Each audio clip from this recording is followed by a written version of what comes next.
to Breakfast Central on News Central today, Friday, the 20th day of December 2019. Not to forget again, we are on social media, on Twitter, Instagram, Facebook, with the handle at News Central TV. And you can also catch us on YouTube where you can watch us live. Use the hashtag NC Breakfast Central for this show, and you can also log on to the website, newscentral.africa. Right, no time to waste. Let's go straight to some business. We'll also look at, our starterpreneur for today. And the easiest thing to do to put on when you don't have a plan of how to put together your wardrobe is a t-shirt and a pair of jeans or a skirt. Now, t-shirts are not just a pick and wear of casual wear, but have become more of statements, you have to say, pieces and reflect on personalities, interests, and identities. Now, this has led many delving into t-shirts business, which has become a popular business choice for others, especially entrepreneurs and artists who are looking to explore a relatively low investment business. Now, entrepreneurs and artists are now looking to explore relatively low prices, you have to say. And joining me to really break down all this is Hammed Okunade, founder of Hingees Lifestyle Brand. Welcome, Hammed, to the show Breakfast Central. All right, so on the very bare minimum of it, on the basic level, you're a designer. Yes, I am. Tell us all about Hingees brand.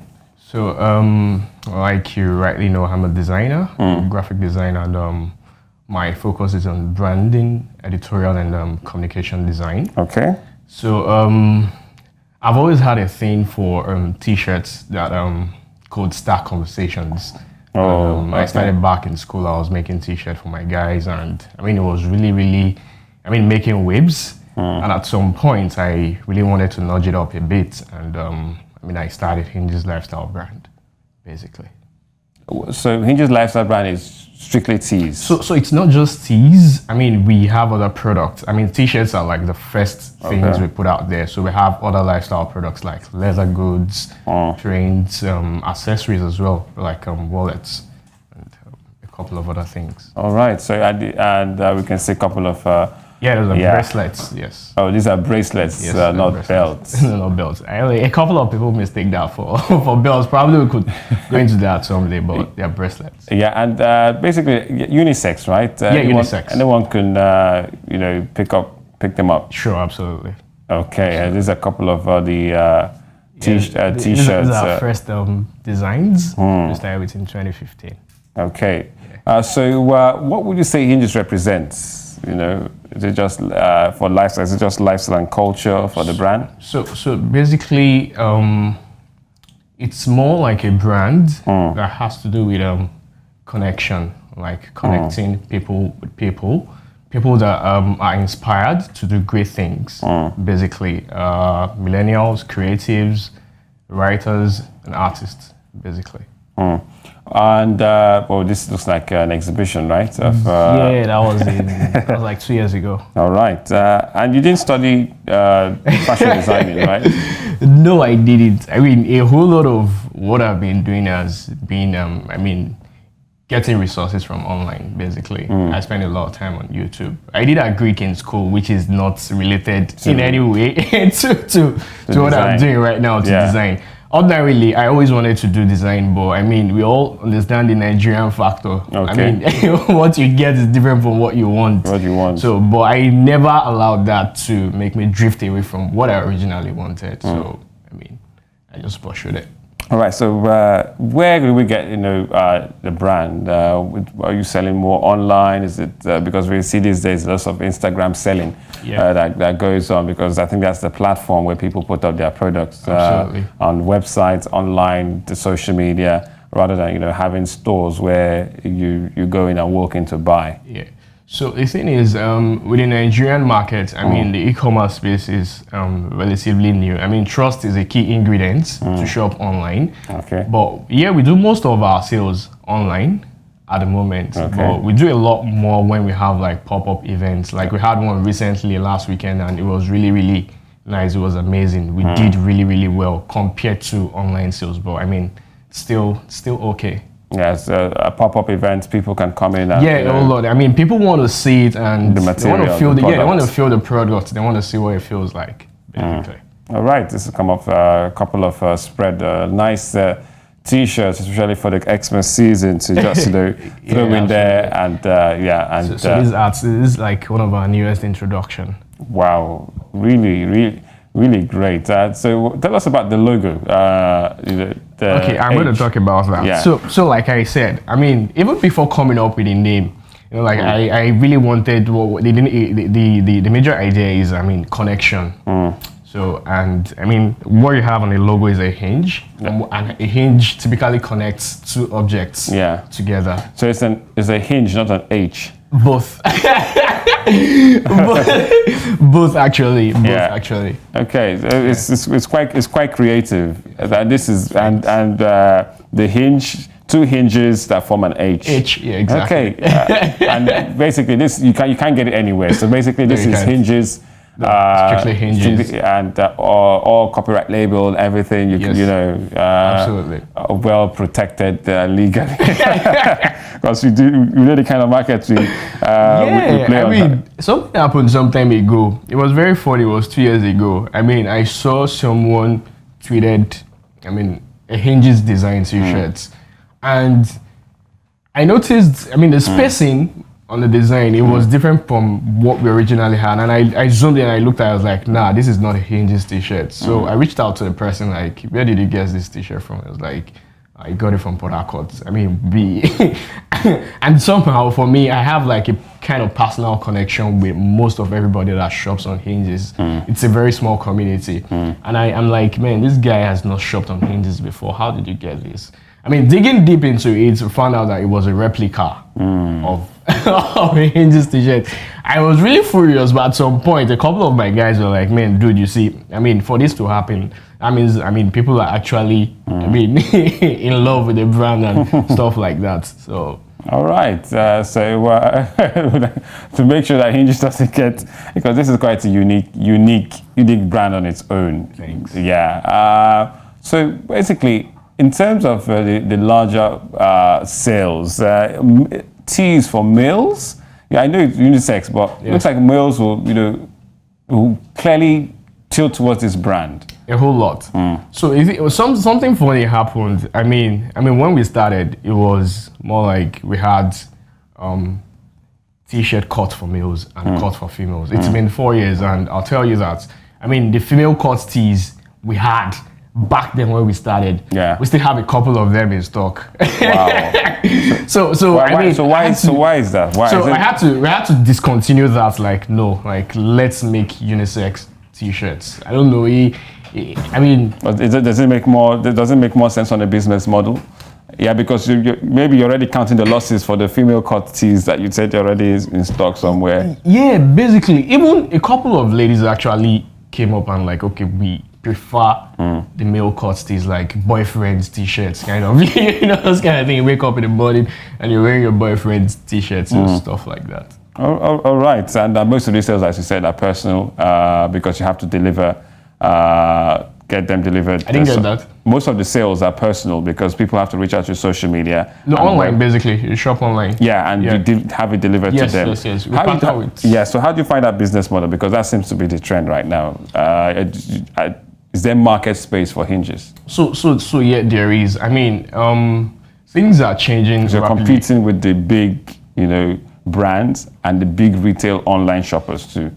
So I wouldn't really see it as more of a competition because I mean things are changing rapidly right now, and like I said, a whole lot of people want to have like this connection with the brands they are dealing with. Like when you have issues, I mean there's no bureaucracy. You can easily get it sorted easily. Like there's this human to human connection. It's not a machine answering you. It's not like, it's not like a programmed response. You actually have somebody on the other end of the line responding to you. So for me, yeah, there is a market for it. And I mean the pop-ups we've had recently has really proven that for us very well. All right, because basically the sales, the sales goes and the prices are a bit fair for people. Yeah, absolutely, relatively. I mean, they are. Okay. Actually. If I were to get that kind of sweatshirt that you're having on, you know, how much do I have to part with for my pockets? Well, I mean, this one just cost 15,000 naira. Okay, for sweats. For sweats. Yeah, I mean, yeah. it's a cozy sweatshirt. Very, very comfortable. Yeah. Okay. So then it gives us a range of for the tees. The tees currently cost them 6,000 naira. Okay. Then we have long sleeve t-shirts that cost 10,000 naira. Long sleeve buttons. But not buttons. Okay. Just regular t-shirts, not as thick as this. Yeah. But Okay. long sleeve. Yeah. Okay. More like jersey tops. Yeah, kind of. Yeah. All right. Sweats and tees, jersey tops. Yeah. Hinges looks like they got you covered. All right. So 4 years now down the line, what's been the biggest challenge for Hinges? So the biggest challenge has been working with artisans. I mean, artisans in this part of the world would literally drive you crazy. I mean, when it comes to quality control, it has been a huge problem. Initially, when I was making t-shirts in school, I mean, we sourced for fabric in Yaba, local fabric. We take it to tailors, we make it and all those. But at some point, I noticed that there was no quality control in that in terms of fabric weight, colors. I mean, the consistency was not just there, and that was durability. And durability as well. So right now, we have to bring in blank t-shirts and then we print it here. So even at that, with the other products that we have with Hinges, I mean, the major issue is, dealing with artisans, basically, currently. People who was gonna, there's the workforce, you know, yeah, exactly. actually knitting and printing and printing. Yeah. Why is that? So I mean,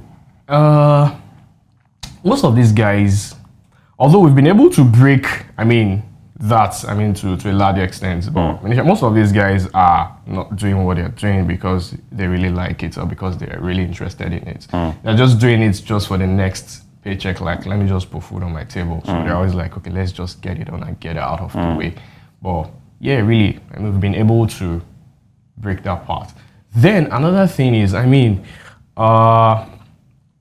with importing, when we started then, the rates for dollar to naira was like 165. Now it's double that rate. Yeah. And we can't not double the price or the costs of the t-shirts. I mean, that has really, really affected revenue a whole lot. And it's a huge challenge, but still trying to find ways around that. All right, so basically most of the time is the imports now going for the shirts themselves, the shirt materials. Yes. So when it comes in, all you have to do is have the prints and designs and logos and trademarking of the shirt itself. So that's where the label then goes in. So, and like I said, it's not just t-shirts. We have a whole lot of other things. Like the leather goods that we make them here in Nigeria. Handmade. Everything handmade. We make everything here in Nigeria. What about stuff like these face caps? So this is not entirely made in Nigeria. We don't have like you said. I was going to answer that question again. Machines. We don't have very good machines that can actually do some of these things. And then for some of the, for instance, for our packaging materials right now, we do some of them in Nigeria and some others we have to import. And the reason for that is, the MOQs, that minimum order quantities for some of like cartons in Nigeria. You'll be seeing these big companies telling you that their minimum order quantity is like 10,000 units. This is a small business. I don't need 10,000 units of that. For the minimum order quantity. So, those are some of the challenges. Wow. All right. Let's talk about Hinges. 4 years from now. So where do we see Hinges down the line? Well, it's going to be totally online and pop-ups, or are we going to have a brick and mortar? Walk-in. So walk-in high street fashion brand. So yeah, to be very honest, so this year, looking at other brands, something came up and we're still working on that, like having a proper Hinges experience center. We're working on one at the moment right now. So, if that turns out really well, it could be something we would actually replicate in a couple of places, like curated, not just like, something like rolling it out en masse, like. So we're working on that at the moment. But largely, it's still going to be online to a large extent. All right. Yeah. Okay. Thank you so much, Hammed, for coming in. Hinges. Thanks for having me. We'll see how it all goes for it. Interesting brand and good business model. Although I'm not sure about the boyfriend girlfriend tease. Well, certainly it's nice to walk in there, you know, and pick something up, especially when the ladies know that they want speaking it. Yeah. You never know. You never know. Yeah. Right then, still Breakfast Central on News Central.